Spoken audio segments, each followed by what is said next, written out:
ኢየሱስ ክርስቶስ አምላክ እንዳለው አስተምሯል አላስተማርም? አምላክ ኢየሱስ ክርስቶስ ኦኬ። ክርስቶስ በስጋ እንደመገለጡ ቅድመ ተዋህዶን ለመጠቆም አምላክ የሚል ንግግሮች አሉ። በቅዱስ ጳውሎስ መልእክቱ ላይ አዳምጡ የተጠየቀውን መልሰህ ቅድም እኔ ማብራሪያ ልስጥህ ስለው ጊዜ አይቻልም መልሱን ነው የምፈልገው። ቅድመ ተዋህዶን ለመጠቆም ወደ አምላክና ወደ አምላካችሁ እንዳለው አውቀህ አዳም ተረጋ በል። ጥያቄ አትቀበልም? እየተቀበልኩ ነው። አይዞህ። አምላክ ኢየሱስ ክርስቶስ አዳም በራስህ ውይይታችን ምንድነው? እሱ ውይይታችን እግዚአብሔር የነቢያት ማንን የሰበኩት የሚል ነው። አንደኛ። ሁለተኛ ደግሞ አዳም አይዞህ ጥያቄ ይመልስም ውይይቱንም አላወቀውም ማለት ነው። ውይይቱንም ረስተዋል። ግን ልመልስልህ ብዬ ነው። ፎበር ልስራለህ እኮ መልሱን መልስ። አምላክህ ኢየሱስ ክርስቶስ አምላክ እንዳለው አስተምሯል ወይንስ አላስተማረም? ቀጥል። መልካም። ለምሳሌ ዮሐንስ ወንጌል ምዕራፍ 20 ላይ ከቁጥር 17 አካባቢ ጀምሮ አይ ቲንክ እና ማስረጃ ትሰጥኛለህ። እፎይ መልሱን ስጠን እንጂ እየነገርኩህ እኮ ነው። አስተምሯል በልና ወይ አላስተማረም በልና ከዚያ ማስረጃ ትሄዳለህ እኮ። እየነገርኩህ አምላክ እንዳለው አስተምሯል አላስተማረም? ፕሊስ አዳምጣ። ደምጠህ አድርገህ ትገባለህ። ኦኬ። ወደ አምላኬና ወደ አምላካችሁ ብሎ ነጥሎ ተናግሮታል። ወደ አባቴና ወደ አባታችሁ ብሎ ነጥሎ ተናግሮታል። ክርስቶስ ሎክ በስጋ እንደመገለጡ ቅድመ ተዋህዶን ለመጠቆም ወደ አምላኬና ወደ አምላካችሁ ብሎ ተናግሯል። ያ ወደ አምላክ ያለው ግን አባቱ ነው፣ የባህሪ ልጁ ስለሆነ። የባህሪ ልጁ ከሆነ ደግሞ ሱረቱ ዙሩፍ ላይ 81ኛው ላይ እንደሚናገረው ቁርአን አምላክ ነው የሚሆነው። አላህ ልጅ ካለው ልጁም አምላክ ይሆናል። ክርስቶስ በለበሰው ስጋ ወደ አምላክና ወደ አምላካችሁ ብሎ ስብከት ላይ ነህ። መልሱን መልስ እንጂ አይዞህ ተመለሰ። ስለዚህ ሰው የምናመነ አምላኩ ኢየሱስ ክርስቶስ አምላክ እንዳለው አስተምሯል። የኤፌሶን ምዕራፍ 1 ቁጥር 3 ጥያቄ ጠይቅ። ማብራሪያ አልተገለጸም። ሚስተር አልተገለጸም። ጥያቄ ኤፌሶን ምዕራፍ 1 ቁጥር 3 ላይ የኢየሱስ ክርስቶስ አምላክ ይባረክ ይላል። ማን ነው የኢየሱስ ክርስቶስ አምላክ? ኤፌሶን ኦኬ ቴንክ ዩ። በደንብ አስተውል። ቅድም ነገር ያለው የክርስቶስ ማን ነው? አምላኩ ማን ነው? አምላኩና ምኑ አትደረም እንጂ የክርስቶስ አምላክና አባት አላህዬ አባት አይባልም። ስለዚህ ያመጣው ክፍል የነቢያት አስተምሮ ባለማለት በፈጣሪ ስም የክርስቶስ አምላክና አባት የኢየሱስ ክርስቶስ አምላክና አባት ባልክበት እስልምናን አፈረስከው። ቅድምን ብዬ ነግሬህ ነበረ። በስጋ በያዘው ስጋ ተረጋጋ። ምንም የምታውቀው የለም። ሚስተር አልተገለጠም። ተረጋጋ። የክርስቶስ አምላክና አባት ይባረክ ሲል እኮ አዳምጥ። ምላሽ ፈልግ። ምላሽ ልስጥ። ጥያቄ እንድገምልሽ ሰምቻለሁ። ጥያቄህን ጥቅሱን ሙሉን አንብቦ አምላክ አለ። ማነው አምላኩ ብለህ ነው የጠየቀን? እዚያ ላይ ምን ይላል መሰለህ? ጥቅሱ ላይ ቅድም ማስረጃ አንብበው ጥቅሱን። አዳም ተረጋ በል፣ ቀስ በል። የኢየሱስ ክርስቶስ አምላክ ይባረክ ይላል። ማን ነው ያ የኢየሱስ ክርስቶስ አምላክ? ክፍሉን አንብበው። ጥያቄ እሱ ነው ጥያቄ። ክፍሉን አንብበው። ጥያቄን መልስ። አትቀበልም ጥያቄው? የኢየሱስ ክርስቶስን አምላክ እያለ ይናገራል ጥቅሱ ላይ። ማን ነው ብለናል? ልመልስልሽ። ማን ነው ስላት ጎበዝ። የክርስቶስ አምላክና አባት ይባረክ ሲል ሐዋርያው ቅዱስ ጳውሎስ በተለያየ በመልእክቱ ላይ በመግቢያዎቹ ላይ አምላክና አባት ይባረክ እያለ እስልምናን እያፈረሰው ነው። አላህ ለማንም አባት ስለማይሆን ማለት ነው። አምላክ የሚለው ግን ከምን አንጻር ነው? ዛሬ ውስጥ መልስ የለውም። ክርስትናን አያውቅም። እስልምና ላይ ይንጠለጠላል። አዳምጥ። ይህ ሰውዬ ክርስትና ላይ መልስ የለውም። አያውቀውማ። ከየት ይመልስ? ምንም አታውቅም እኮ። በዛ እኮ ነው። ለምሳሌ ቁርአን ፍጡር አይደለም ቃሉ ብለህ ታምናለህ። ወረቀቱ ግን ፍጡር ነው ብለህ ታምናለህ። አያውቅም ሲሉ እኔ ውሸታቸውን ይመስለኝ ነበር። ዛሬ ከፊት ያየሁት ወላሂ ስለ አምላክ መመለስ አይችልም። ቀጥታ ቁርአን ላይ ይንጠለጠላል። እንበል በቃ እሺ፣ ያ ነው አምላክህ ሙቷል አልሞተም? አንዱ አምላክ ሲሞት ሰማይና ምድርን ማን ይጠብቅ ነበር? ያችን መልሳት። አምላክህ ሙቷል አልሞተም?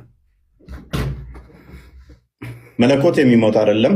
ለመለኮት መሄድ፣ መምጣት፣ መሞት፣ መራብ፣ መጠማት እነኚህ ሁሉ አይነገሩለትም። ስለዚህ ኢየሱስ ክርስቶስ አምላክ ሞቷል። ስለዚህ ኢየሱስ አምላክ አይደለም ማለት ነው። ምክንያቱም አምላክ አይሞትም እያለን ነው። አላሁ አክበር አዳምጥ። አላሁ አክበር። ሞት ምን ማለት ነው? ሞት ማለት ምን ማለት ነው? ሞት ማለት ምን ማለት ነው? ሞት ማለት ምን ማለት ነው? አዳምጥ። ሞት ማለት ምን ማለት ነው? ጥያቄ ግልጽ አድርገው። ያንተ ተራ አይደለም። ያንተ ጥያቄ ተራ ጨርሰሃል። ስለዚህ አምላክህ ሞቷል ወይ እንጀራው አምላክ የሚሞት አይደለም ማለት በተዘዋዋሪ ለምን አልኩህ? ደቂቃ አልቋል። ቀጥል። ልመልስልህ። እሺ ደቂቃ ባያልቅም ልጨምርልህና ልመልስልህ። አይደለም ደቂቃ የምትይዘው ገና ደቂቃ አዳምጥ እስኪ። አንተ አይደለም አዳምጥ የምትለኝ እኔ ተራ እኮ ነው። መልስ ልስጥህ። አዳምጥ። ረገበል ሞቷል ብለህ ጠየቅከን። አምላክ በመለኮቱ በባህሪ የሚሞት አይደለም። ለክርስቶስ ግን ስግው ቃል ስለሱ ስትናገር በስጋ የተገለጠውን ከሆነ በስጋ ሞተ፣ በመንፈስ ግን ሕያው ሆነ ብለን ነው የምንናገረው። ሜይ ቢ ይህንን ማታውቀው። እሺ በመለኮት ሕያው ሆነ የሚላለ እኔ ስለ መንፈስ አይደለም። በመንፈስ ሕያው ሆነ ምን ብዬ ጠየቁ? መለስኩልህ። መለኮት አይሞትም ያላልኩትን ለምን ትላለህ? ለምን ያላልኩትን ለምን ትላለህ? አዳምጥ። እኔ የጠየቅኩህ ሌላ አዳምጥ። እኔ የጠየቅኩህ ሌላ ያላልኩትን ለምን ትላለህ? አንተ ጥያቄ ነው። ስለዚህ አዳምጥ። እሺ ልመልስልህ። የኔ ተራ ነው የምጠይቅህ። አዳምጥ። የእኛ መልስ አታውቀውም። ና ተማር፣ ኡስታዝ ተማር። እሺ ና የኔ ተራ ነው። ወዴት ማትሄድና ሚውት አድርገው። ኦኬ ደቂቃውን ያዘውና ልመልስልህ። እኔ ቮለንተር ጥያቄን አዳምጥ። ረገበል በፈጣሪ ስም አዳምጥ። ልመልስልህ። አምላክህ ሞቷል አልሞተም? በግልጽ ተናገር። አምላክህ ሞቷል አልሞተም? ጎበስ። ስለዚህ ሚውት አድርግ። ሞት የሚለው አንተ ጋር ያለውና እኛ ጋር ያለው የተለያየ ስለሆነ እሱም ሞት የእስልምናው ነው የምጠይቀን የኛ ያንተ አምላክህ ሞቷል ወይንስ አልሞተም? ሞት የሚባለው የእስልምናው ነው ወይንስ የኛ? ክርስትና ላይ አምላክህ ኢየሱስ ክርስቶስ የክርስትናው ሞት ምን ማለት ነው? ሞት ማለት በክርስትና ምን ማለት ነው? ወዴትም አትሄድም። አምላኬ ሞቷል ብለህ ዛሬ ተናገራታለህ። ደቂቃው ሚውት አድርግና ላስረዳ።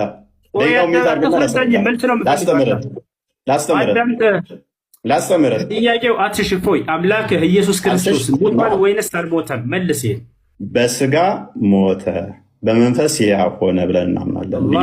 ሞት የሚነገረው ነፍስና ስጋ አንድም መለየት ስለሆነ ያዕቆብ ምዕራፍ 2 ላይ ከቁጥር 4 ጀምሮ ስለሚናገር ሞት እንደናንተ ግን መጥፋት ከሆነ እኛ እንደዛ እናምንም።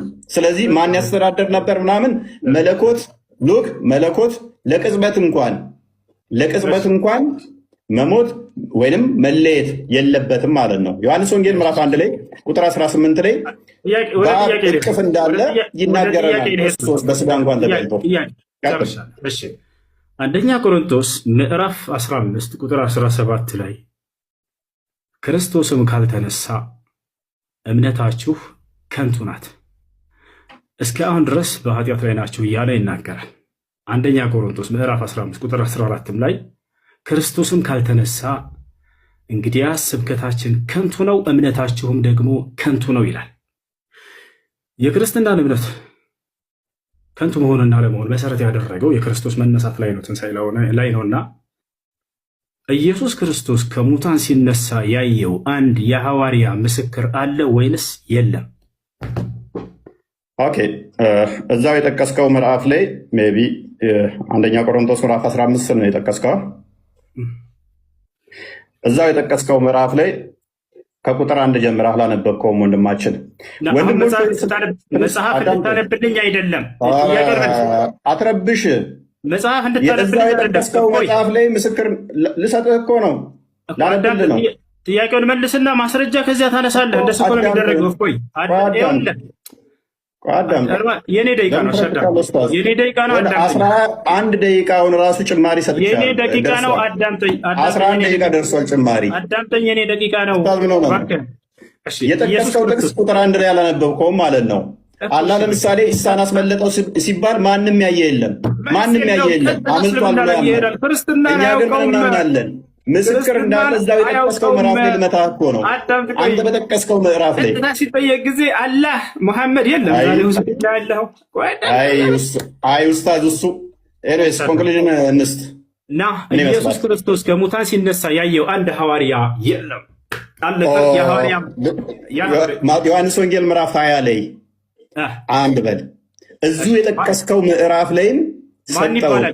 አላህ ግን ኢሳን ሲያስመልጠው አንድም ማስረጃ ማምጣት አይቻልም። ኢሳን አስመለጠው ማስረጃ የለም። ለመለስ አይችልም። ለመለስ ስላልፈለክ ነው። ኮንክሉዥንስ ይበቃል።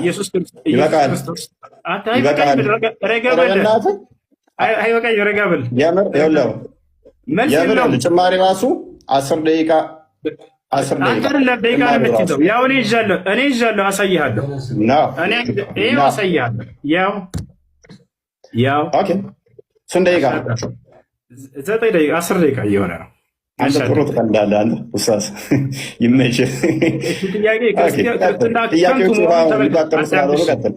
ኢየሱስ ክርስቶስ ከሙታን ካልተነሳ ክርስትናችን ከንቱ ነው፣ ስብከታችን ከንቱ ነው፣ እምነታችንም ውሸት ነው ብሏል ጳውሎስ። ስለዚህ ክርስቶስ ከሙታን መነሳቱን ያየ አንድ የሐዋርያ ምስክር አለ ወይንስ የለም? እፎይች መልሳት። እሺ ቆይ አዳምጥ አንዴ። ዮሐንስ ወንጌልን አላነበብኩም። አለ በደንብ አለ። ማን ይባላል ያ ሐዋርያ ከሙታን ሲነሳ ያየው? እኮ አዳምጣ ማስረጃ ስለተሰጠኛለህ። እፎይ ማን ይባላል ያየው ሐዋርያ ከሙታን ሲነሳ? ማዳመጥ ማትፈልገው? ያው እያዳመጥኩ ነው። ጥያቄ መልስ። ማን ነው ያ ሐዋርያ ያየው? ማን ይባላል? ስላዩትም እኮ ነው። እንደገና ቤታቸው ይገባል እኮ ሲያደርጉ ከሙታን ሲነሳ ያየው አንድ ሐዋርያ ማን ይባላል? ማን ይባላል? ከሙታን ሲነሳ ያየው ለምንድን ነው የማትረጋጋው? አዳምጥ በሚል ቃል አትደበቅ። ማን ይባላል? ከክርስቶስ ከሙታን ሲነሳ ያየው ሐዋርያ ማን ይባላል? ጎበዝ። እሺ አዳምጥ። እንደ ሞት አምኗል። መነሳቱን አይተዋል አላዩም ነው ጥያቄው። አላልኩህ። ሲነሳ ያየው አንድ ሐዋርያ በቃ መልስ የለውም። ወላሂ መልስ የለውም። አይመልሰውም። አንተ አይደለም አይመልሰውም። ላንብብልህ። ስለዚህ ላንብብልህ፣ አዳምጥ። በዚያም ሰዓት ተነስተው ወደ ኢየሩሳሌም ተመልሱ። ከእርሱ ጋር ነበሩ። ጌታም በእውነት ተነስቷል፣ ለስምዖንም ታይቷል እያሉ በአንድነት ተሰብስበው አገኟቸው። ዮሐንስ ወንጌል ምዕራፍ 20ንም ከቁጥር 1 ጀምሮ አንብበው እነ ስምዖን እንዴት እንዳገኙ ከዛ በኋላም ደግሞ እንዴት እንደታየላቸው ተገልጿልና ቅድም የጠቀስከው ምዕራፍ ላይ በደንብ እዛው ያስቀምጠዋል። ና ክርስቶስ ከሙታን ሲነሳ ትንሣኤ ሲያደርግ ያየው ሐዋርያ ማን ይባላል? ስሙ አንድ ሐዋርያ ሜቢ አይሰማም እንደ ውስታዙ ምን ሆኖ ነው? በዚያን ሰዓት ተነስተው ወደ ኢየሩሳሌም ተመለሱ። 11ዱ ከእርሱ ጋር የነበሩትም ጌታ በእውነት ተነስቷል፣ ለስምዖንም ታይቷል። ኢየሱስ ክርስቶስ ሲነሳ ያየው ማን ይሄን እየተናገረ ያለው? መረዳት አትችልም እንዴ ኡስታዝ? መረዳት አትችልም? መልስ የለህም። ያን ሐዋርያ ስም መናገር አይችልም። ምክንያቱም ይህንንም ሲነጋገሩ ኢየሱስ ራሱ በመካከላቸው ቆሞ ሰላም ለእናንተ አላቸው። አየህ አይደለ? አንድ ያው ምን ታድርጋ? አሁን መልስ ደቂቃን አልጨረስክም። አሁን ደቂቃ ተረጋጋ። ያው እየቆጠረልህ ነው 11 ደቂቃ ደርሶናል። አሁንም እንደገና አስጀምሬልህ 7 ደቂቃ እየሄደልህ ነው። ክርስቶስ ከሙታን ካልተነሳማ ክርስትናችን ከንቱ ነው ብሏል ጳውሎስ። ማነው? እምነታችን ከንቱ ነው ብሏል። ስለዚህ ክርስቶስ ከሙታን ሲነሳ ያየው ሐዋርያ ማን ነው ብለው ይሄ ሰውዬ ስሙን ሊጠቅስ አልቻለም። ጥያቄ ጠየቅ፣ ማብራሪያ አይደለም ኡስታዝ፣ ማብራሪያ አልተጠየቅም። አላህ ኢሳን ሲያስመልጠው ያየም የለም። ማን ነው በሱ ቦታ የተሰቀለው? ሚያቅ የለም። ኢሳ ተመልሶ ይመጣልም የሚል በቁርአን ውስጥ ሽታው የለም። ስለዚህ የሆነ ሌሚሆን አርጉመንት ዛት ትምጣ አይደለም። ሲነሳ ከመቃብር ሲነሳ ሲያርግ እንኳን ሐዋርያት ሥራ ምዕራፍ 1 ላይ ቁጥር 11 ላይ አይተውታል። እንዲህ ወደ ሰማይ ሲወጣ እንዳያችሁት ተመልሶ ይመጣል ብለው ተናግረዋል። ሲነሳ ግን አላየሁትም። እሱ እኮ ነው የሚያሳዝነው።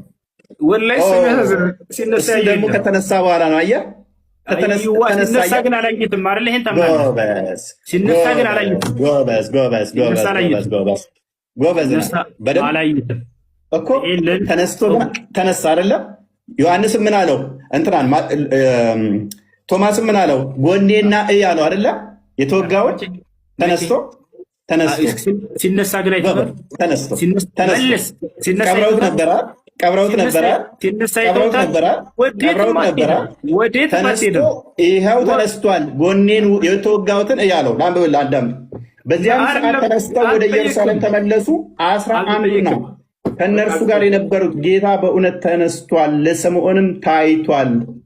ስለዚህ ተነስቶ አሳያቸው፣ አዩት ማለት ነው። እሺ በቃ እፎያዬ፣ ይሄ ጥያቄ ከይቅርታ ጋር በጣም አታውቀውም። አክቹዋሊ ይህንን ጥያቄ ብለህ ዘህ ትመጣለህ።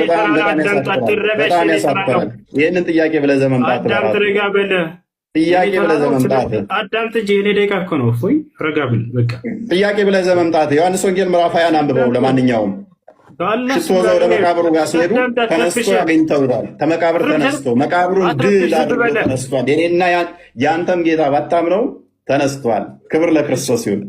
ባይርከቱ ግን በጣም የሚያሳዝነው ሲነሳ ያየው አንድ ሐዋርያ የለም። እሺ እንጨር። አሁን ወደ የት እንሄዳለን? ስለ አጋንንት በእስልምናና በክርስትና አጋንንት እስካሁን ኮንክሉዥን ነው ወንድማችን። ና ስለ አጋንንት ሳነጋገር ከመለጥክ በጣም ነው የሚያፍሩብህ። ወላሂ ነው። ሁለተኛ ስለ አጋንንት ላይፍ ላይ እንዳታወራ ነው ማድርገህ። አሁን አዳም አላህ ምን እንደሆነ አሳይተነዋል።